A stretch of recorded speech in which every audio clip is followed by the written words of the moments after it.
Hey guys, just a quick vid just to fill you in on where we're at.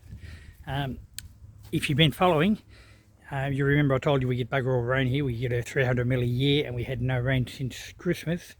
But over the last month we've had probably inch and a half, which is really good. Dampened everything down, saving me water, getting water into my water tanks. But where I'm at the moment, let me just have a turn you around. I'm pruning fruit trees. So I've got a couple of apples here. Okay, and I've got to tell you, I'm not an orchardist, so they're going to look a little bit odd. I'm happy enough with that one. This one here could probably use a bit more off him, but I'll have a look after this year, I think. Have another look next year. But I've got an apricot now. If you can see the apricot, let me just see if I can pan out a little bit. It's fairly overgrown. I did cut a heap off it last year. You can probably see some big stumps there. I took probably 4 metres off the top because it was just absolutely mad. I don't think it ever been pruned.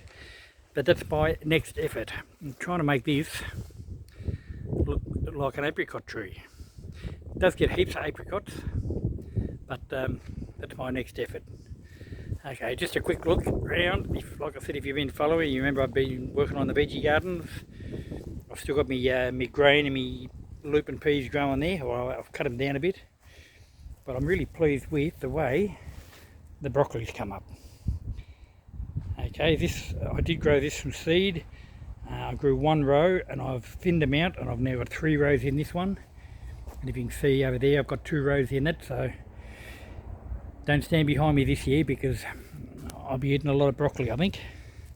And I've also got, just make you see 6 spinning around. I've got cabbages here. They're just bedding in. They're bean seedlings, probably in a fortnight. They're just sort of starting to kick off. And over here I've got Brussels sprouts. The cabbage and the Brussels sprouts are all from seedlings. I have trouble growing seed here for some reason. And I've got my little hothouse frames up, although they're looking a bit tatty at the moment, but they'll do for the moment. I'll get in and tidy them up as time goes on. But that's where we are with the backyard. See you next time.